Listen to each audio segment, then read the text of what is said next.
Welcome to Quantum Finance. My name is Parker, and in today's video, we're going to go over market internals. So, what market internals are, they are a good way to identify, strength and direction in the overall stock market. It's a good way to look under the hood of the price action that is occurring. It's a good way to identify, if the stock market is going to be kind of a trending day, like a breakout to the upside or downside, or if the market is more or less just going to kind of chop sideways in a range. So if you look here at this internals quad that I have, these are the four different internals that I like to use. Starting up here on the top left, we do have the tick.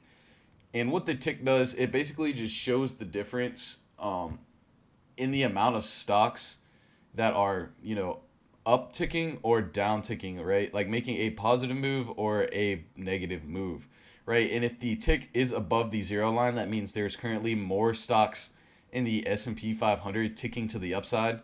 And if the tick is below that zero line, that does mean there is more stocks in the S&P 500 ticking to the downside. And as you can see here, I have these lines drawn. These just kind of show like different ranges. So your first range you kind of want to look out for is this positive and negative 500. That is typically your first kind of outer extreme that the tick likes to move through. And then if you look farther on, you have the 750 and 1000s. And if your ticks ever get, to that 1000 level or beyond, that is an extreme divergence or an extreme extension to the outer, extremes. And so, it typically won't, it'll go beyond that 1000, but it won't stay there very long. So moving on here, we have VOLD. VOLD is the New York Stock Exchange up volume versus down volume difference. So here, as you can see, there has been a lot of green recently, so there has obviously been a lot more buying than selling. If it is above that zero line, as you can see, there is more buying than selling. And if it's really like strong move to the upside, as you can see, that I mean that's just an indication of a strong day, like strong strength to the upside.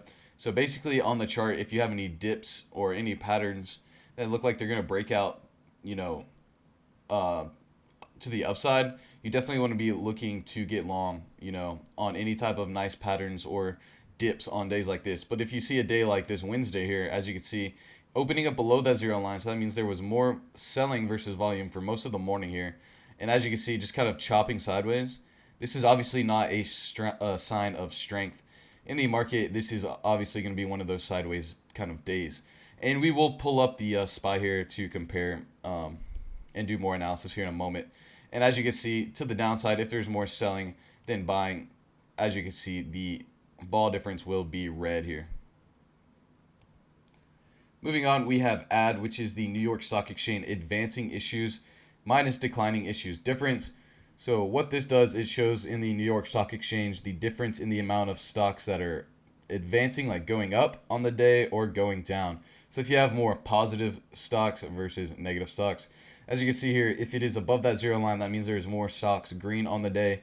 And if it is below that zero line, that means there's more stocks red on the day. So this just gives you a good idea of, the general sentiment of the market, if the market is more bullish or bearish on the day. And if you combine that with your volume, as you can see how powerful that can be. Moving on, we have the VIX, which is the Market Volatility Index. And what the VIX is just it's a volatility indicator, right? So when the VIX goes down, it's typically more bullish for the S&P 500. And when the VIX goes up, it is typically more bearish. So we can do more of analysis here so I can show you how it affects the S&P 500. We're going to take the tick off here because the tick is more just made for like entries, right, and exits on like short day trades. We're not going to focus too much on that. I do want to pull up the SPY here so you can see, basically how it works, how you can use these internals to identify what kind of price action we're going to get on the day.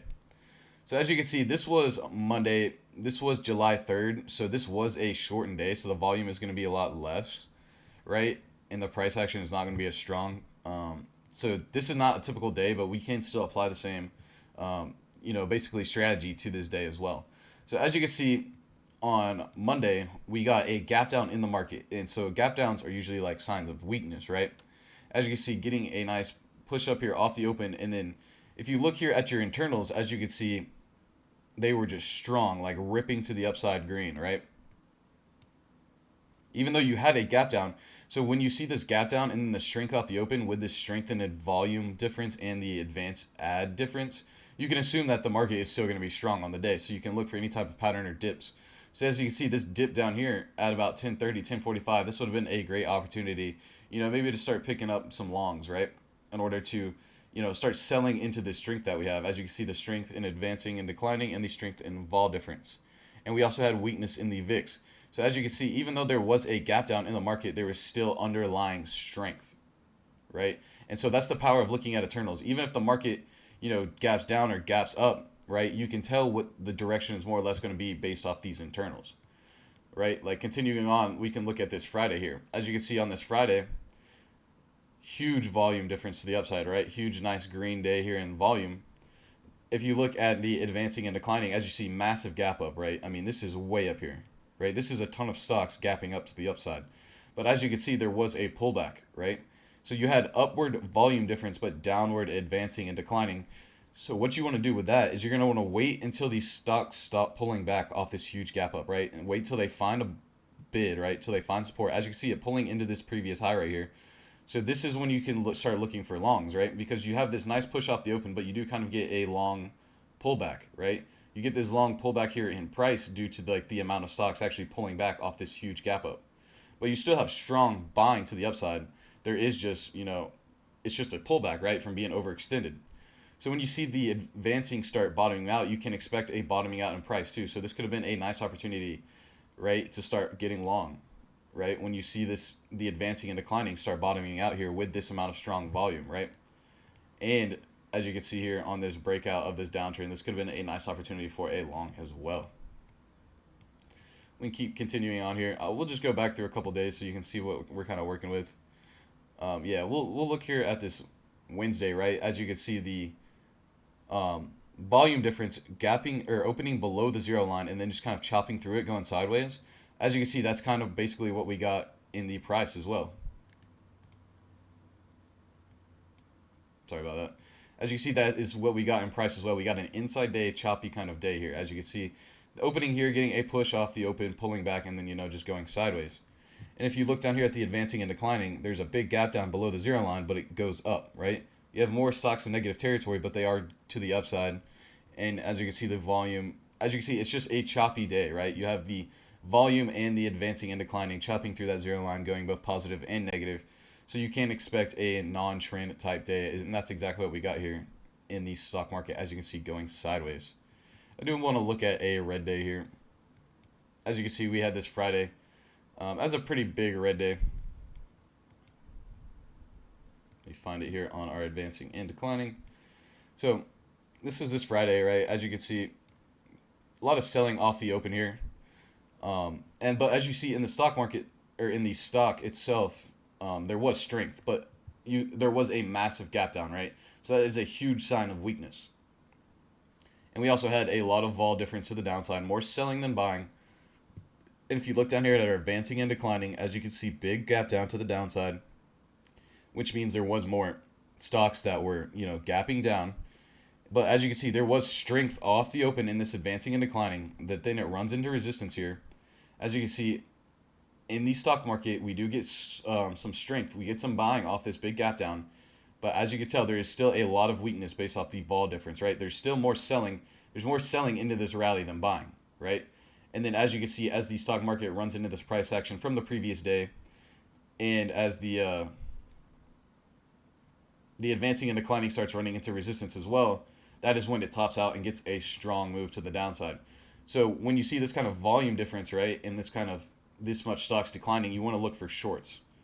And so with the shorts, obviously you would be wanting to look for maybe some type of resistance in the previous day's price action, or, this is raw data. We don't have our technicals up here. So there's look at the Bollinger Bands, right? And then you can also, draw trend lines that were happening. As you can see, getting this breakdown here in this trend line to the downside could have been a nice opportunity for your short, right?